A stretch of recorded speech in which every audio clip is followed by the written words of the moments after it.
meteorologist Chase Jones.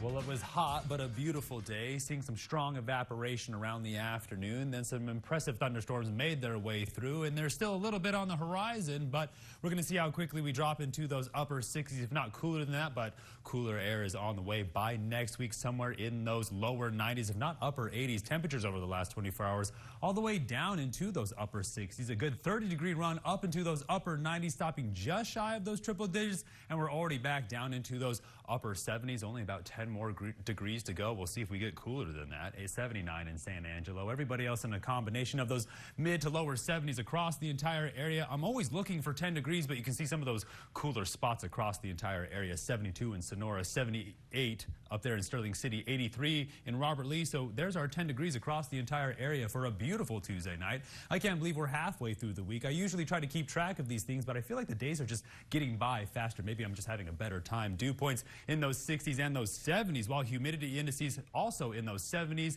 60s, and 80s across the entire area. So watching some heavier cloud cover try to clear its way out. So I'm on the lookout for some evaporative fog, if not some radiation fog, just sort of that steam that's coming off such a hot day. Now, moisture tracker still keeping an eye on Hurricane Erin as it pushes off the east coast, but watching cooler air make its way down from the northwest. Upper level pattern also showing us a strong reflection of Erin as she moves up the northeast, but again, keeping our eye on the heat dome around the four corners as that cold air slides in right behind it, and it's going to drop us all the way down into those upper 90s. But I'm on the lookout to see if fall is going to be here early. Everybody keeps talking about summer starting to be done sooner. Of course, water vapor imagery getting a better idea of the cold air pushing down from the north as we get ready to push all this warm tropical air up towards the northeast. In fact, a hurricane is the fastest transportation of cold air to the poles, and that's the way the planet sort of cools itself off from a pretty hot summer. Now, severe weather outlook calming down for the night, so we're seeing some of those suppressive conditions with colder air again making its way down from the north. There's Hurricane Erin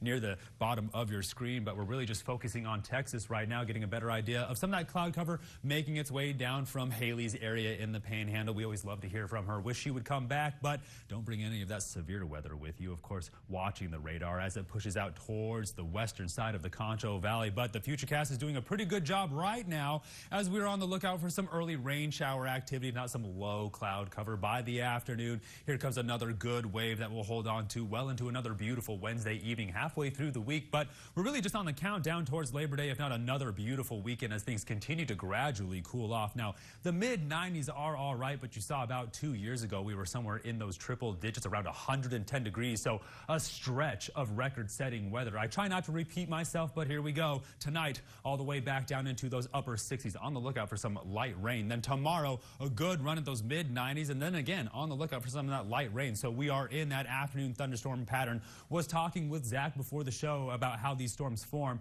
Now we are watching upper level moisture move fast, but on the higher level those winds are moving even faster, so they are quick moving storms. Imagine 15 miles per hour at the surface pushing those storms, and then above it 20 miles per hour, so you're seeing quick moving rain showers. That's what we're going to continue to see as we make our way towards a beautiful weekend in those lower 90s, while those overnight lows go down into those mid 60s. Stay tuned. I'll more up the break. You're watching KSAN News at 10.